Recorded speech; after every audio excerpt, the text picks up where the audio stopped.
friends, and welcome to another art-inspired Shop My Stash.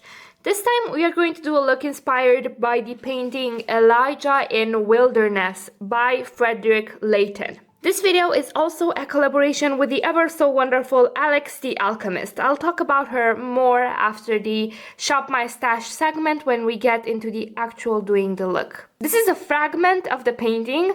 The painting depicts the angel helping Elijah during his seclusion in the desert, bringing him wine and bread. And I want to do a look inspired by the angel, in particular the color in his wings. I find the way these wings and feathers and the color of them is painted, I find it very beautiful. So let's start with the base. You're probably bored of seeing the Clinique Even Better Glow foundation on my channel, but honestly it's the only foundation I've been using this summer because it's the only one that matches me at the moment. For concealer, I'm going to use the Catrice One Drop Coverage. This one is very covering and I really do enjoy it. I want a lit from within angelic glow, so I'm going to use the Milani Prime Light primer. This is my second tube of it. I've yet to encounter another illuminating primer that I like as much as this one. For this look, I am not going to use blush. I am instead going to use bronzer almost all over my cheeks. This is the Too Faced Sweetie Pie bronzer. And what I like about this is that it's not too orange, not too cool, pulls a bit rosy, so it actually looks like I got just a tidbit sunburned. For highlighter, I'm going to use my mini of the Becca Moonstone. Now, everybody and their mom raved about these, but I honestly don't really find them anything that special. This one is pretty though, I'll give it that. It's a pretty golden highlighter. And I've chosen these two to kind of match the tones over here and the pallor but warmth of the angel's skin and wings and robe. You can't really see it here due to the poor quality of the printing, but you can see it in the thumbnail. For lips, I'm going to use two products. I'm going to use the Neve Cosmetics Lip Liner in Marmotta.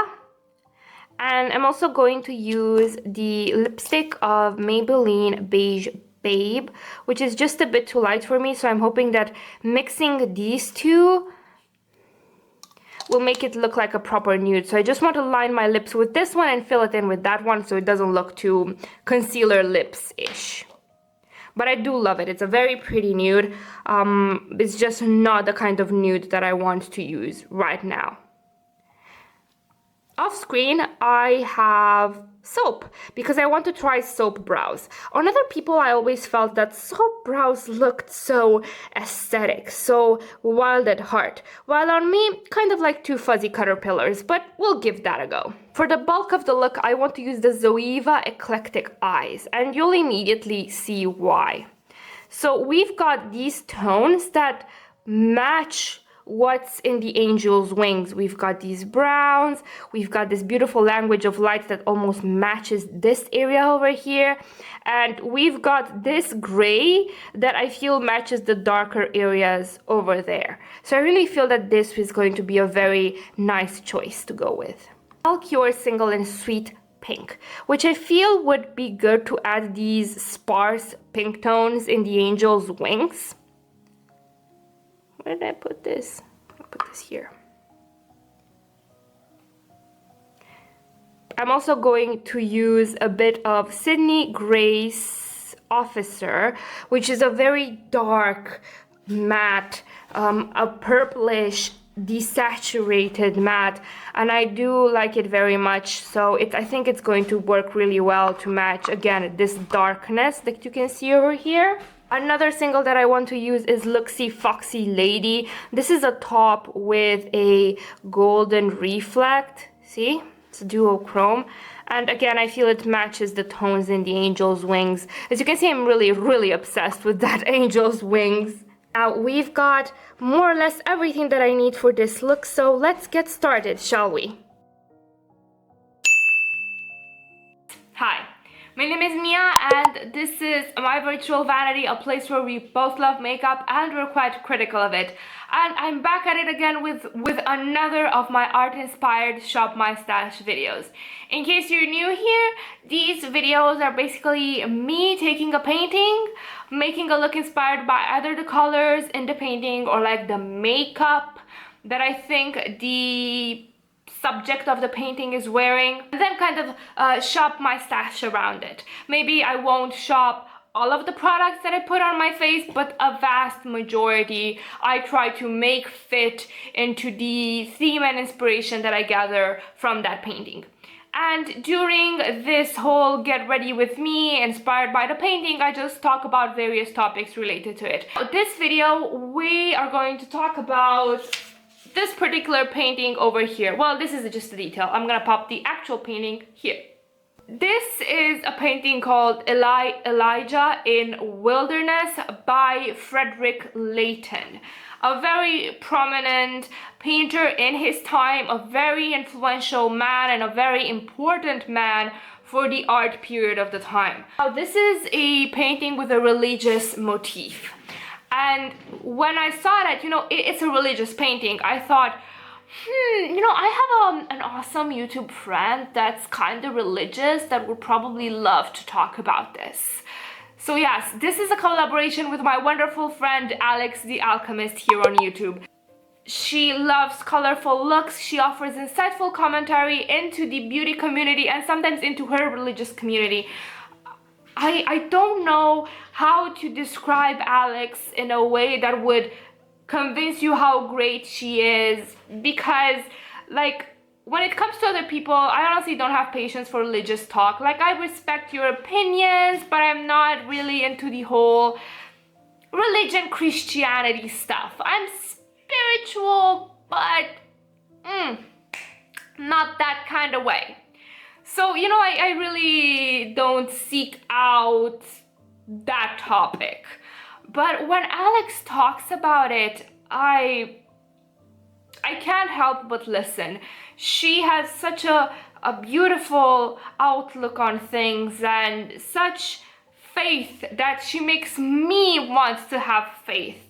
So, you know, she's kind of that perfect blend of you watch her because you like the pretty sparkly shit that she puts on her face and because you love to listen to what she says. So honestly, go check out her channel. She's amazing. If you're not watching her, you are missing out, no matter what your denomination, faith, whatever. Okay, the glasses need to come off. I need to be blind.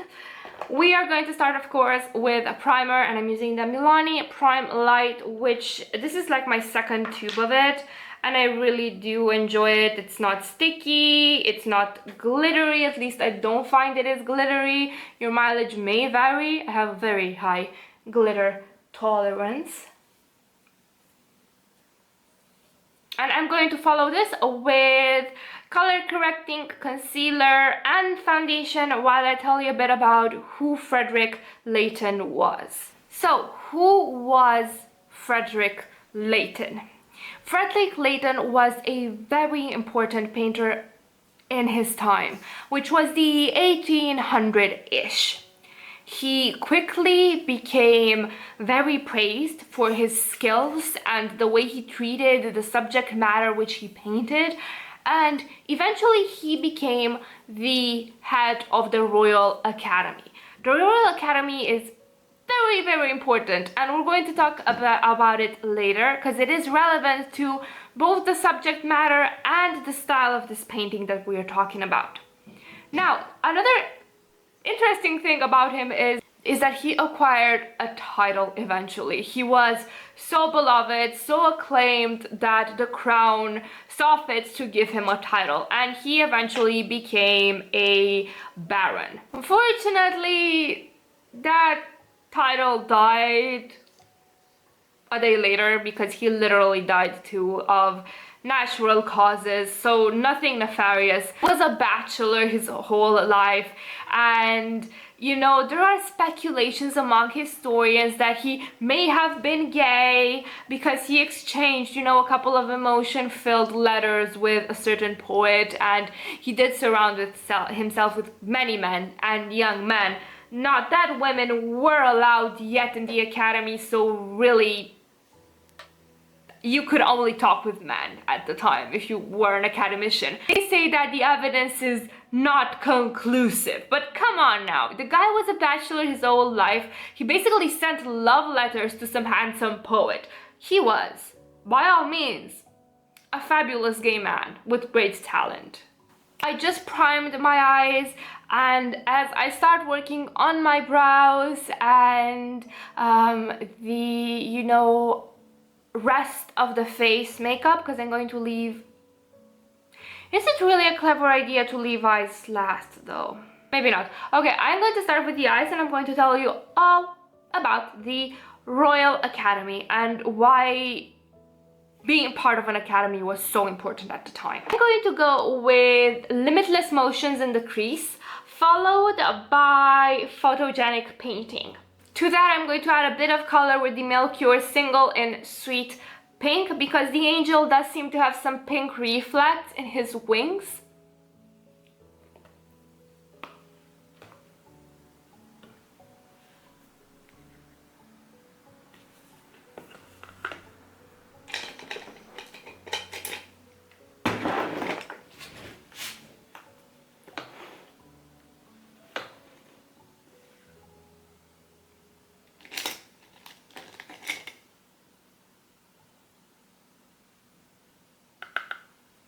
You have to understand that at the time, art and the art world was very, very structured. And that structure was brought on by the academies, and in the UK in particular by the Royal Academy. The academies were basically art school and art institutes that more or less dictated the art fashions of the time, and that is, they more or less indicated which was the correct style, which was the correct technique, which was the correct way to learn. And if you wanted to be accepted there, you needed to ascribe to those particular drawing and painting styles. For example, in the modern day, right now I feel that concept art, realistic art, matte painting is very preferred, mostly because lots of commercial art jobs require it. There's less of a need for classical painting in the sense that the academies still practice, and cartoon styles are shunned. So if you go to art school and show your art teacher your anime sketchbook, he's going to look down on you, much like a person that was a professor at the academy in the 18th century would have looked down someone that did not draw the way the academy wanted them to draw. Many art schools, including Impressionism and the Raphaelites, were born out of a rebellion against the art style that the academies kind of forced onto people. You really had to work hard to get into an academy and continue being there and then be a successful painter afterwards. Most of them required rigorous exams before you entered, and even so, you could not go to the exam most of the times unless you had a letter recommending you from a famous painter. So if you didn't have the connections, even if you had the talent, you were kind of fucked. Much like in the modern day, it all depends on networking and who you know and how well you're liked in a particular circle. Now, Leighton was of such a talent, and he was so appreciated by his peers with good reasons. His paintings are beautiful, that he eventually headed the Royal Academy. Now, you know, I keep talking about the styles that the Royal Academy preferred, and well, the style is called aptly academicism. Academicism is a mix between romanticism, so softness, lights, romantic, emotional, and I don't necessarily mean romantic as in the sense of love, but rather ascribing to loftier ideals types of subjects. A very soft treatment of light and color, so not very textured. And when I say textured, imagine maybe the Impressionists. Their work was had lots of textures, like Monet, for example. And that was combined with neoclassicism, which borrowed from ancient art the harmony and symmetry and just pleasantness to the eye. So when you combine the two, you come across a body of work that is very well done, very well rendered, true to life, but to an idealized life without the texture, the ugliness, the imperfections that come with something that is truly lifelike. You come to an idealized version of painting, something that is beautiful but could not be real simply because it is that beautiful, that symmetrical, that harmonious. Now I'm going to start working with my shimmers. I'm going to add Language of Light all over the lid with my finger. Actually, I think this is a little too cool toned, so I'm going to use with Catalyst of Creation. Of course, that whole academy talk and academicism talk led to the fact that this is an academy painting. It's in the style of academicism, from what I can understand, from what I read online. I'm not an art expert, I'm just an aficionado, if you will. You can see that in the softness of the form, the beautiful symmetry, the way the subjects are rendered. And I think this is what makes the painting so compelling and fascinating, because on one hand you have Elijah's half of the painting, which is darker with a higher contrast. You see his muscled body in recline, sleeping. You see the details of the individual muscles, especially in the legs and ribs. You see him as more human due to those details, more naked, more vulnerable. On the other half, you have the angel, which is bathed in light, and his features are much softer. This contrast between the fact that the angel doesn't have a high level of contrast in the shadow and light portions of him, and Elijah, whose body shadows are very enhanced, kind of shows this contrast, this difference between divinity and humanity. Elijah feels much more tangible to the reader than the angel does, simply because the angel is much lighter, airier, ethereal in a way, simply because the paint with which Leighton painted him is not as dark as the one he used for Elijah. And the shadows in the angel's clothing, the angel's face, the hair, the body itself aren't as dark as the ones that Elijah has. Moreover, the fact that he rendered him as immaterial as this kind of gives the whole figure a certain type of gentleness, because there isn't that harsh difference between forms that makes him so touchable. He seems, as I said, a bit removed from the material plane because everything is so light and so blended, so aerially rendered.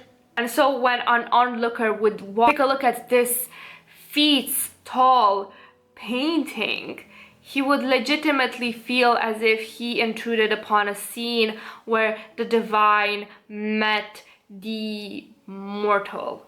Okay lads, I'm giving soap brows a try. Wish me luck. I think I'll look ridiculous. So what I first want to do is fill in my brows, then brush them up with a spoolie, and I have a bar of soap over here. I'm just gonna rub the spoolie on the soap, pick up some product and just brush it through and see. Let's see where that gets us.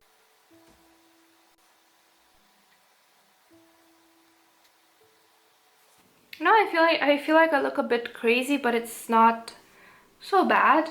Let's go in with bronzer and highlighter.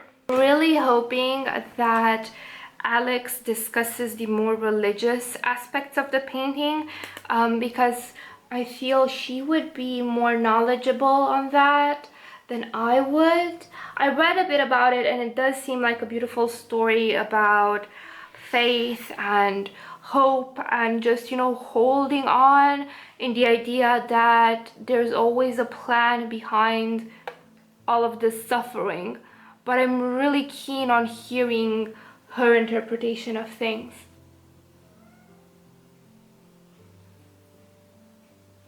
I'm going in with a fluffy brush because I want the highlights to be diffused.